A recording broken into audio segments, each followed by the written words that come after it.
நம்ம இந்தியன் பிஎம்ஐக்கு ஒரு ஆணாக இருந்தால் வேஸ்ட் சைஸ் வந்துட்டு 36க்கு மேலே போகக்கூடாது. அதுக்கு மேலே வர ஆரம்பிச்சிட்டாலே உனக்கு கொழுப்பு ப்ராப்ளம் இருக்குது. லிவரில் டெபாசிட் ஆகலாம், ரத்த குழாய் எதில் வேணாலும் டெபாசிட் ஆகலாம்.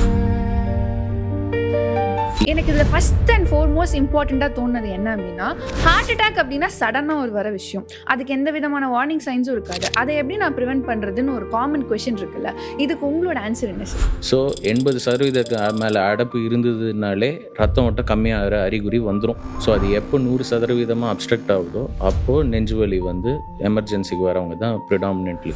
கிளாசிக்கலாக கார்டியக் பெயின் எப்படி வரும்னா, நடந்தால் படியேறினா எக்ஸசைஸ் பண்ணும்போது வரும். சில பேருக்கு சிவியராக நோய் இருக்கிறவங்களுக்கு வயிறு ஃபுல்லாக சாப்பிட்டாங்கன்னா செஸ்ட் பெயின் வரும்.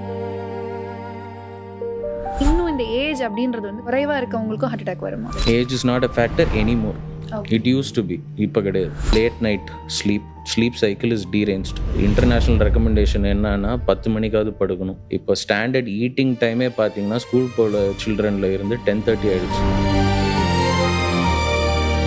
ஹாய், ஹலோ, வணக்கம் ஆதன் ஆரோக்கியம் யூஎஸ். நான் உங்கள் அனுக்ஷா சுவாமிநாதன் அண்ட் வெல்கம் டு ஆதன் ஆரோக்கியம் பாட்காஸ்ட். இன்னைக்கு நம்மளோட பாட்காஸ்ட்டில் ரொம்ப இம்பார்ட்டன்ட் அண்ட் இன்ட்ரெஸ்டிங் டாபிக் பற்றி தான் பேச போகிறோம். அண்ட் இந்த பாட்காஸ்ட் ஃபுல்லாகவே ஹார்ட் அப்படின்ற விஷயத்தை தான் எடுத்துக்கிறோம். ஹார்ட் அப்படின்னு சொன்னாலே நம்மளுக்கு எல்லாருக்கும் தெரிஞ்ச ஒரு காமனான ப்ராப்ளம் ஹார்ட் அட்டாக் தான். பட் இந்த ஹார்ட் அட்டாக் வரதுக்கு வெறும் ஸ்மோக்கிங் அண்ட் ஆல்கஹால் மட்டும்தான் ப்ராப்ளம் நீங்கள் நினச்சிட்டு இருந்தீங்கன்னா you are completely wrong. Because இன்னைக்கு நம்ம பண்ணக்கூடிய சின்ன சின்ன ஹேபிட்ஸ்லாம் எப்படி நம்மளோட ஹார்ட் அட்டாக்கு கான்ட்ரிபியூட் பண்ணுதுன்னு தான் இந்த வீடியோவில் நம்ம கிளியராக பேச போகிறோம். அண்ட் இந்த டாபிக் பற்றி பேசுறதுக்கு நம்மளோட யார் இணைஞ்சிருக்காங்கன்னா, doctor Guhanath Sivakadatcham, general physician, diabetologist and intensivist. அவர்கிட்ட இந்த டாபிக் பற்றி இன்டெப்த்தாக கேட்டு தெரிஞ்சுக்கலாம் வாங்க. So hi sir, how are you? Hi, good, I'm fine, thank you. So எனக்கு வந்து நிறைய விஷயங்கள் இந்த ஹார்ட் ரிலேட்டடாக கேட்கணும்னு உங்ககிட்ட நான் கொஷின்ஸ் எடுத்திருந்தேன். பட் எனக்கு இதில் ஃபஸ்ட் அண்ட் ஃபோர்மோஸ்ட் இம்பார்ட்டண்ட்டாக தோணுது என்ன அப்படின்னா, ஹார்ட் அட்டாக் அப்படின்னா சடனாக ஒரு வர விஷயம். அதுக்கு எந்த விதமான வார்னிங் சைன்ஸும் இருக்காது. அதை எப்படி நான் ப்ரிவென்ட் பண்ணுறதுன்னு ஒரு காமன் கொஷின் இருக்குல்ல, இதுக்கு உங்களோட ஆன்சர் என்ன சார்? சடனாக வர விஷயம் கிடையாது. ஓகே. ஸோ பிளாக் அப்படின்னு சொல்லுவோம்.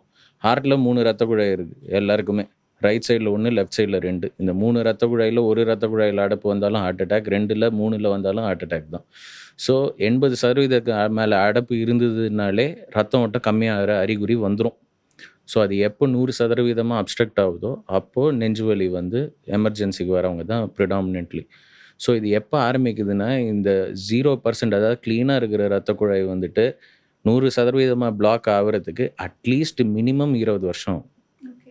So it starts as early as 10 years of age. இந்த பிளாக் டெபாசிஷன்னு சொல்லுவோம். பிளாக்னா என்னென்னா, கெட்ட கொலஸ்ட்ரால் போய் ரத்த குழாயில் உட்காந்து அடப்பு ஃபார்ம் ஆகுறது. ஸோ இது 10 வயசுலேருந்தே ஆரம்பித்து அவங்களோட லைஃப் ஸ்டைலு, பழக்க வழக்கங்களுக்கு தகுந்த மாதிரி எப்போ வருதுன்றதை பார்க்கணும். But majority 99% it doesn't occur over night. ஒரு நாளில் வர விஷயம் கிடையாது. சரி, அந்த ரிமைனிங் 1% யாருன்னா ஆத்லீட்ஸ். டீஹைட்ரேஷன், அதில் பிளட்டு திக்கன் ஆகி அடப்பு ஃபார்ம் ஆகலாம் ஓவர் நைட்டில் இல்லை இமீடியட்டாக. பட் ப்ரிடாமினென்ட்லி 99% பேருக்கு it occurs over decades. Okay. So அப்போ நீங்கள் சொல்கிற மாதிரி இது ஓவர் நைட்டில் வர்றது கிடையாது. இது டெவலப் ஆகி தான் ஹார்ட் அட்டாக் வருதுன்னா, இது டெவலப்பிங் ஸ்டேஜில் இருக்கக்கூடிய சிம்டம்ஸ் அண்ட் வார்னிங் சைன்ஸ்லாம் என்னது சார்? அகைன் வார்னிங் சைன்ஸ் எல்லாருக்குமே இருக்கணும்னு அவசியம் கிடையாது. ஸோ டயபெட்டிக் ரொம்ப வருஷம் இருக்கிறாங்க, அன்கண்ட்ரோலில் இருக்கிறாங்க அப்படின்னா அவங்களுக்கு செஸ்ட் பெயின் வரணும்னு அவசியம் கிடையாது. சில பேருக்கு ஆன்ஜைனா ஈக்குவல். ஆன்ஜைனா நெஞ்சு வலி. கிளாசிக்கலாக கார்டியக் பெயின் எப்படி வரும்னா, நடந்தால் படியேறினா எக்ஸசைஸ் பண்ணும்போது வரும். இமீடியட்டாக உட்காந்துட்டாங்க, அதாவது வாக்கிங் பண்ணாலே வரும். உட்காந்துட்டாங்கன்னா சரியாக போயிடும். திஸ் இஸ் ஆன் எக்ஸர்ஷன்னு சொல்லுவோம். எக்ஸர்ட் பண்ணாலே வரும். சில பேருக்கு சிவியராக நோய் இருக்கிறவங்களுக்கு வயிறு ஃபுல்லாக சாப்பிட்டாங்கன்னா செஸ்ட் பெயின் வரும். ஸோ இது எல்லாருக்கும் இருக்கணும்னு அவசியம் கிடையாது. Like I told, uncontrol diabetic அவங்களுக்கு அந்த பெயின் சென்சிட்டைசேஷன் இருக்காது. ஸோ அவங்களுக்கு ஆன்ஜினா ஈக்குவலன்ட், மூச்சு திணறல் மட்டும் இருக்கலாம். ஸோ நெஞ்சு வலியோ மூச்சு திணறலோ படபடப்போ ஆர் த சைன்ஸ். பட் அது இல்லாமலும் வரலாம். அதுக்கு தான் வருஷம் உங்களுக்கு வந்துட்டு sugar, BP, cholesterol, family history இருந்ததுன்னா ஹார்ட் செக்அப் பண்ணிக்கோங்க. எஸ்பெஷலி என்ன செக்அப் பண்ணணும்னா எக்கோ அண்ட் ட்ரெட்மில் பண்ணணும்.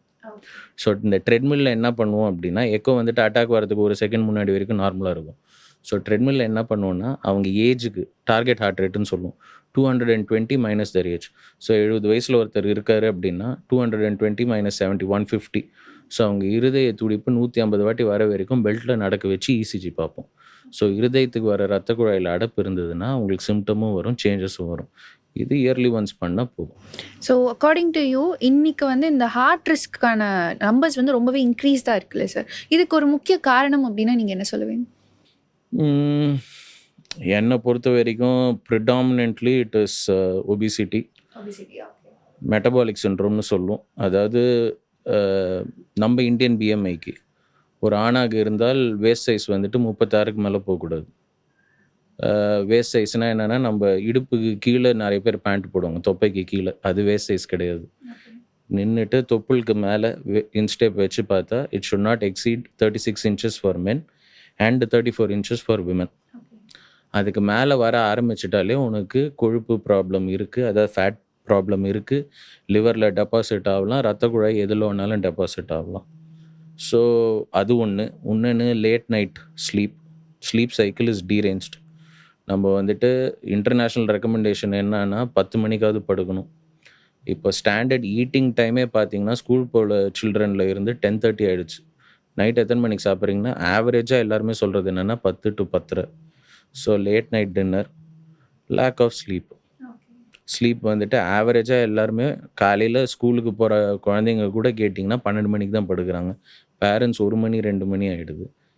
கிரிக்கெட் மேட்ச்சு, என்டர்டெயின்மெண்ட்டு, இன்ஸ்டா, அப்படி இட் கெட்ஸ் டிலேட். ஸோ இதெல்லாம் தான் major contributing factors. And no eating டைம்னு ஒன்று இல்லை. யார் வேணாலும் எந்த டைமுக்கு வேணாலும் சாப்பிட்லாம், அதுக்கு நடுவுலையும் சாப்பிட்டுக்கலாம். நைட்டு 12 மணிக்கு கூட food is available, accessible. So இது முந்தியெல்லாம் வந்துட்டு ஸ்மோக்கிங், ஆல்கஹால், சுகர், பிபின்னு தான் சொல்லுவோம். இப்போ life style it self contributes. So இந்த லைஃப் ஸ்டைல் அண்ட் கல்ச்சர் வந்து இவ்வளோ பெரிய கான்ட்ரிபியூட் பண்ணும்போது அண்ட் இப்போலாம் பார்த்தோன்னா ஆல்மோஸ்ட் ஒரு 30-35 இருக்கவங்களுக்கு எல்லாமே வந்து இந்த கார்டியாக் அரெஸ்ட் வரதெல்லாம் நம்ம நியூஸில் பார்த்துட்ருக்கோம்.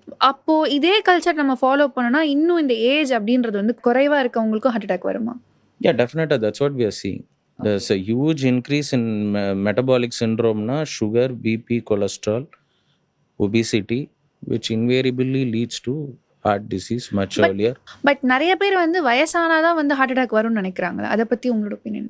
இல்லை, அதான் இன்னைக்கு இன்டர்வியூ கொடுக்கறதுக்கு வரத்துக்கு முன்னாடி கூட 42 years அண்ணன் உட்காந்து ஸ்மோக் பண்ணிட்டு இருந்திருக்காரு. அப்போவே செஸ்ட் பெயின், ப்ரொஃப்யூஸ் ஸ்வெட்டிங் கூட்டிகிட்டு வந்தாங்க. ஸோ ஹிஸ்ட்ரி எடுத்து பார்த்துட்டா is in high stress job, சேல்ஸில் இருக்கிறாரு. அஃப்கோர்ஸ் டீட்டெயில்ஸ் வேண்டாம். ஸோ சேல்ஸில் இருக்கிறாரு. Then he's a diabetic, he has BP 42 yearsலேயே, அண்ட் செயின் ஸ்மோக்கர். ஒரு நாளைக்கு ஸ்ட்ரெஸ்ஸாக இல்லைன்னா 2 பேக்கெட் அடிப்பாராம், ஸ்ட்ரெஸ் இருந்ததுன்னா 3 பேக்கெட் போகும். So 30 cigarette per day. 42 வயசு, 2 பிளாக் ஸ்டென்ட் போட்டு காப்பாற்றிட்டோன்னு வைங்க. ஸோ இது ஜஸ்ட் ஒன் எக்ஸாம்பிள். அண்ட் இது மாதிரி on a daily basis we keep seeing. So age is not a factor. இதில் age is not a factor anymore. It used to be, இப்போ கிடையாது. So next question வந்து என்னென்னா, இந்த food confusion அப்படின்னு சொல்லிட்டு நிறைய பேருக்கு இருக்குது sir. People think this is healthy and people think this is not healthy. But இந்த ஹெல்த்தி அண்ட் அன்ஹெல்த்திக்கு நடுவுலேயும் ஒரு பெரிய டிபேட்டே வைக்கலாம்னு நினைக்கிறேன். அந்த வகையில் இன்றைக்கி ஹார்ட்டுக்கு இதெல்லாம் ஹெல்த்தி, ஹார்ட்டுக்கு இதெல்லாம் ஹெல்த்தி இல்லைன்னு சொல்கிற லிஸ்ட்டில் முதல்ல வந்து ஆயில் கம்ப்ளீட்டாக அவாய்ட் பண்ணணும், அதுதான் ஹார்ட்டுக்கு நல்லதுன்னு சொல்கிறாங்கல்ல. உங்களோட ஒப்பீனியன் அதை பற்றி என்னது சார்? Oil is necessary. Oil is one of the main sources of PUFA and மூஃபான்னு சொல்லுவோம்.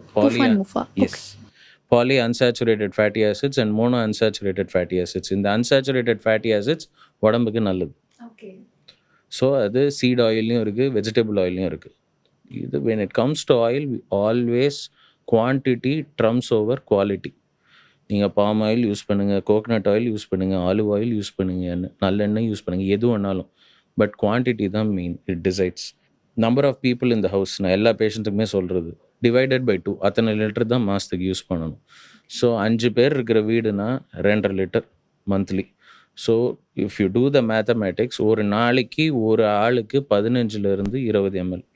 ஹார்ட் பேஷண்ட்டாக இருந்தாங்கன்னா, நான் ஹார்ட் பேஷண்ட்டாக இருந்தாங்கன்னா மேக்ஸிமம் 30 ml.